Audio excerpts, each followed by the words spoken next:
In the heart of a lush valley in eastern Africa lay the village of Kitale, the place known far and wide for one peculiar trait: its people were exceptionally tall. Even the children, before they learned to walk, seemed to tower over the tallest warriors of other tribes. The villagers stood proud and strong, with the men hunting game as high as their waists and the women plucking fruits from trees with ease. But within this towering community lived a man who was unlike any other. His name was Moody, and while his fellow villagers averaged around 7 feet tall, Moody barely reached 3 feet. He was the village's only dwarf, and to say he stood out would be an understatement. People in Kitale were kind-hearted, but there was no denying that Moody's size caused much whispering and curious glances. Despite this, Moody wasn't short on spirit. He had a sharp wit, a strong heart, and a sense of humor that left people in stitches, even as they towered over him. However, there were days when the village's jokes about his height pierced deeper than laughter could heal. His father, the mighty Chief Masika, was an impressive 7'8", and though he loved his son dearly, he often lamented that Moody could never follow in his footsteps as chief. The village, however, had bigger concerns at the moment. For years, their neighbors, the Mbega tribe, had been envious of their fertile land and towering strength. But one day, after a bitter loss during a wrestling match between the two tribes, the Mbega chief made a declaration: he would only recognize Kitale's might if their smallest warrior could defeat his largest. Moody, of course, had not been considered a warrior by the standards of the village.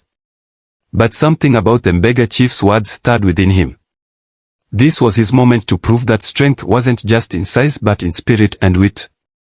Without hesitation, Moody volunteered. The villagers gasped. His father pulled him aside, worry furrowing his brow. "My son," Chief Masika said, "you do not need to do this. They will crush you. We will find another way." But Moody was resolute. "Father," he said, his voice steady, "I may not be tall, but I am quick. I may not be strong, but I am clever. And I have something none of them have: your blood." Reluctantly, the chief agreed, and the date for the challenge was set. On the day of the match, the two tribes gathered in the open fields between their lands.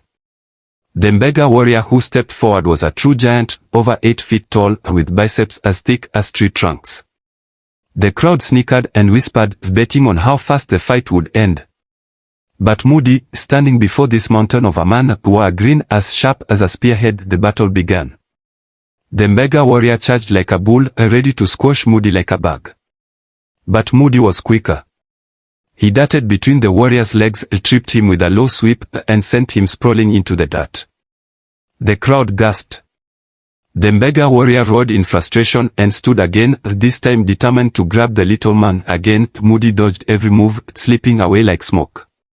He used his size to his advantage, darting in and out of the giant's reach. As the fight wore on, the massive warrior grew tired and sluggish, while Moody stayed nimble, his sharp mind thinking 3 steps ahead. Finally, in a brilliant move, Moody clambered up a nearby tree, using the branches to leap onto the warrior's back.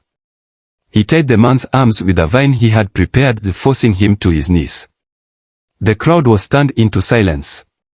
The Mbega warrior was defeated. The Mbega chief, fuming, was forced to acknowledge Moody's victory. The Kitale villagers erupted into cheers, and for the first time, they didn't see Moody as small. He was their hero, but the twist was yet to come. As the celebrations roared that evening, Moody approached his father, the chief. "Father," he said, "I have proved myself today. But I do not wish to be chief. It is not the tallest man that leads a village, nor the strongest, it is the wisest." Chief Masika, surprised but proud, nodded slowly. "Then what do you wish for, my son?"